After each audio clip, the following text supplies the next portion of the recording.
जय जय श्री महाकाल। स्वागत है चैनल में। तो चैनल को सब्सक्राइब कर लीजिए, बगल में बेल आइकॉन है वह दबा लीजिए ताकि हमारी कोई भी वीडियो हो आप उसे देख सकते हैं, रीड कर सकते हैं। तो इसलिए हम सभी से कहते हैं कि आप सभी सब्सक्राइब कर लीजिए। तो चलिए, आज हम एक जिन्न साधना के बारे में बताने के लिए आए हैं। जो यह साधना आपको 100% सिद्ध होंगे ही होंगे। ये हमारा वादा है कि आप सभी को इस जिन्न में कोई भी साधक यह कर सकता है। ऐसा कोई साधक नहीं कि ऐसा नहीं कि कोई पुराना साधक कर सकता है, नया साधक कर सकता है। जो गुरु दीक्षा धारण किए हुए है वो भी कर सकता है, एक मामूली व्यक्ति भी कर सकता है।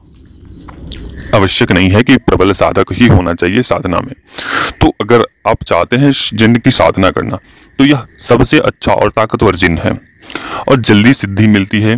दूसरी बात कि जल्दी यह सिद्ध होने वाली शक्ति है जिन्न साधना। इनके द्वारा आप कोई भी कार्य करवा सकते हैं, जैसे वशीकरण, अपने शत्रुओं से छुटकारा, अपने काम धंधों में उन्नति के लिए इसका यूज कर सकते हैं। कोई व्यक्ति पीड़ित है किसी भी शक्ति से या किसी भी नकारात्मक प्रभाव से तो उसके भी ये कार्य कर सकते हैं, उपाय बता सकते हैं। या किसी के बारे में खबर बतानी है, पूछना है तो वह बताते हैं। चाहे तंत्र से भी यह आपकी रक्षा करते हैं यह जिन्न आपके। चाहे कोई भी कार्य हो, यह हर एक कार्य करने की क्षमता रखते हैं यह जिन्न। तो आज हम ये इस जिन्न की साधना आप सभी को बताने के लिए आए हैं। तो आपको चाहिए होंगे इसमें एक तो कब्रिस्तान का क्षेत्र होना चाहिए जहां आप साधना कर रहे हैं। वहां पे सामग्री मैं बता देता हूँ पहले। एक तो पहला आपको आसन चाहिए होंगे, एक आपको चाहिए होंगे वो जपने वाले आपको माला मिल जाएंगे बाजार से। अगर बाजार से नहीं मिलते हैं तो आप हकीक की माला हमसे प्राप्त कर सकते हैं, ठीक है। और हकीक की माला के द्वारा आप उस मंत्र का जप कर सकते हैं। तो चलिए हम आगे बढ़ते हैं। और भी सामग्री हैं जो आपको पंचमेवे मिलेंगे। पंच जैसे छुहारा, किशमिश, ये सब आते हैं। तो उसमें 5 प्रकार के फल होते हैं, ठीक है। जैसे काजू, किशमिश, छुहारे, लौंग, इलायची इत्यादि, ये सब 5 प्रकार के होते हैं। तो ये सब 5 प्रकार की वस्तु उसमें डाल देनी है, रख देनी है उसमें एक थैली में।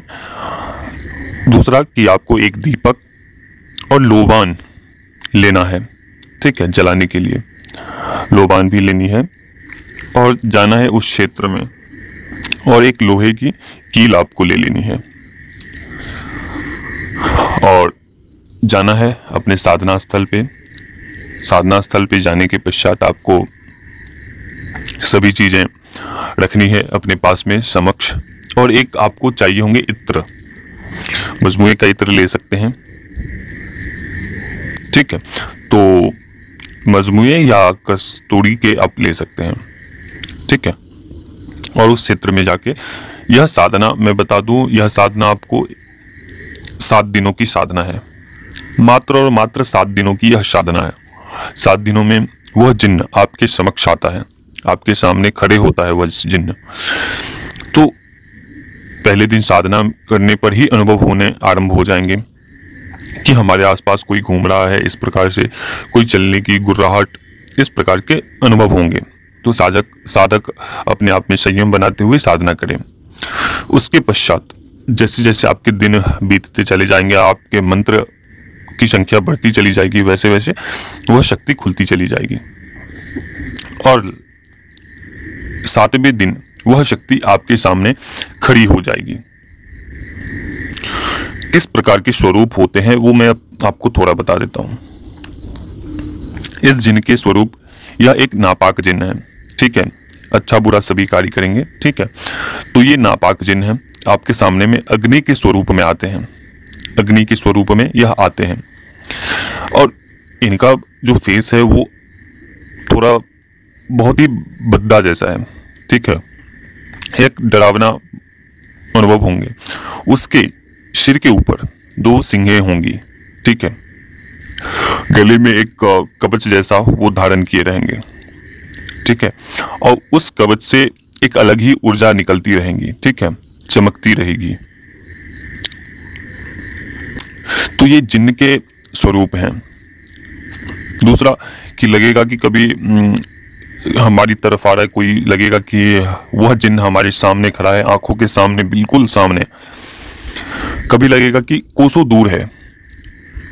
जब वह बोलेगा तो आपकी आवाजें पूरे तरीके से डाउन हो जाएगी।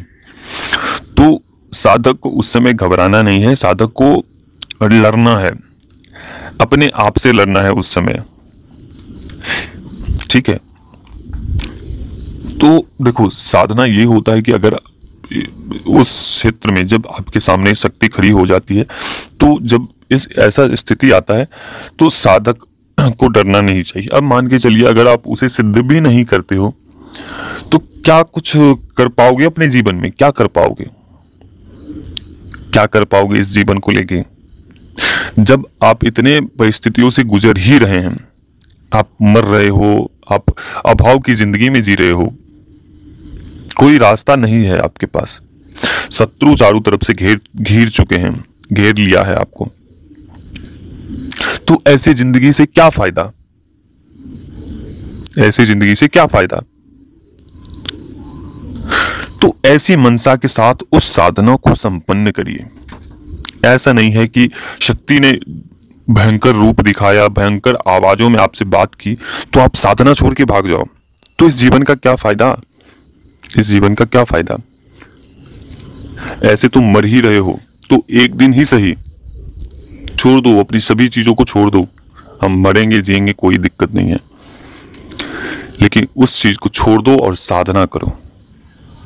अपनी सभी परेशानियों को भूलकर और लड़ो, साधना करो, शक्ति से बात करिए। डरना बिल्कुल भी नहीं है, क्योंकि अपने साधक को कोई भी शक्ति अगर वो आपको नुकसान देते हैं ना, तो वे ही शक्ति आपको 4 गुना ऊपर उठा भी सकते हैं सिद्धि के पश्चात। ठीक है। तो अपने साधक को कभी भी कोई भी शक्ति नुकसान नहीं देती है। ठीक है। वो भी देखती है, शक्ति भी देखती है कि मैं जिसके पास जा रहा हूं, क्या वो डरपोक है या क्या वो लोभी इंसान है, क्या वो किस प्रकार का है यह व्यक्ति।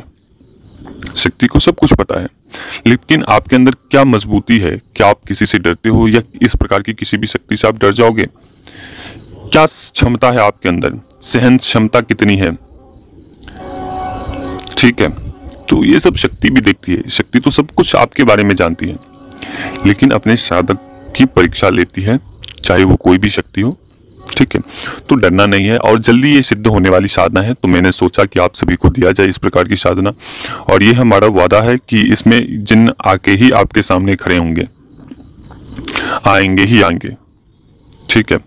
तो जिनको भी यह साधना करनी है, दीक्षा लेकर आप साधना कर सकते हैं। तो इस प्रकार की साधना बहुत ही कम कहीं भी प्राप्त होते हैं, और यह इतना भयंकर भी नहीं है कि आप उसे नहीं कर सकते हो। कोई भी एक सामान्य साधक भी कर सकता है। डरने की कोई आवश्यकता नहीं है, क्योंकि जब तक आपका गुरु हो, आपका कोई भी शक्ति आपकी बाल भी बांका नहीं कर सकता है। इस बात का ध्यान रखना है। हम मान के चलिए कोई भी साधक हमारे आशा के अनुरूप किसी भी शमशान में जाता है, किसी भी क्षेत्र में जाता है, तो वहां पे वह हमारे अनुरूप जाता है। तो हमारा भी यह कर्तव्य होता है, हमारा भी यह फर्ज होता है कि साधक के किसी भी प्रकार की बाल भी बाका किसी भी उस स्थान पे ना हो पाए। ठीक है। तो साधक बिल्कुल भी घबराए नहीं, अपने गुरु के ऊपर, अपने गुरु के वचनों के ऊपर पूर्ण रूप से भरोसा करे, साधना के ऊपर पूर्ण भरोसा करे। और इस प्रकार से जब साधक करता है तो किसी भी क्षेत्र में साधक कभी भी असफल नहीं होता है। ठीक है। जीवन में लगातार ही सफलता असफलता सभी को प्राप्त होते हैं, लेकिन जब तक आप उस क्षेत्र में, उस रन में उतरोगे नहीं, तब तक किस प्रकार से आप सिद्ध कर पाओगे किसी भी शक्ति को। तो सक्षम बनिए, आप सक्षम बनिए। ठीक है। सक्षम बनिए और करिए साधना। तो इस प्रकार से साधना करिए। जब आपके मंत्र जब पूर्ण हो जाएं, जैसे आपके मानकर चलिए कोई भी शक्ति आपके सामने खड़ी नहीं होती है, नहीं आ रही है वो शक्ति, आपने अनेकों प्रकार की साधनाएं कर ली, नहीं आ रही है, तो उसके भी अगले चरण में मैं आपको वीडियो बना के दूंगा कि किस प्रकार से अगर कोई भी शक्ति आपके सामने नहीं आती है तो कैसे उसे आवाहन किया जाए, किस प्रकार से कितने दिनों की साधना के पश्चात एक ऐसा क्रिया है जिसके माध्यम से उस शक्ति को खड़ा किया जा सकता है। तो हम देंगे, बताएंगे। तो जिन लोगों को इस प्रकार की साधना करनी है तो जुड़ जाइए व्हाट्सएप से, जुड़ जाइए यूट्यूब से। तो अभी तक के लिए अनुमति दीजिए। जय श्री महाकाल, जय महाकाली। ध्यान रहे, यह जिन्न साधना एक ताकतवर जिन्न साधना है और यह नापाक जिन्न है, नापाक जिन्न है। यह कोई भी कार्य करने में सक्षम है, चाहे वो किसी के बारे में बताना, किसी के बारे में खबर बताना, या कौन व्यक्ति आपके दुश्मन है तो दुश्मन से भी रक्षा करते हैं, या आपके ऊपर कोई भी तांत्रिक तंत्र क्रिया कर रहा है तो उससे भी आपकी रक्षा करते हैं। आपके काम धंधे रोजगार में उन्नति प्रदान करते हैं यह जिन्न। आप किसी भी, आप चाहे जैसे कि मार्केटिंग फील्ड हो, चाहे किसी भी क्षेत्र में हो, यहाँ तक कि चूहे सट्टे का भी यह सटीक भविष्यवाणी बता सकते हैं, सही तरीके से बता सकते हैं यह जिन्न।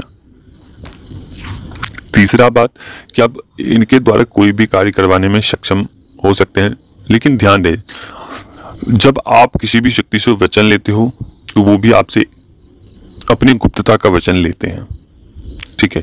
तो आपके पास कोई भी शक्ति हो, A to Z कोई भी शक्ति हो, किसी के साथ शेयर ना करें। आप उनसे उस शक्ति से आप जन कल्याण कर रहे हो, कोई दिक्कत नहीं, आप करिए, लेकिन शक्ति के बारे में नहीं बताना है कि हमारे पास ये शक्ति है। क्यों आपको बताना है?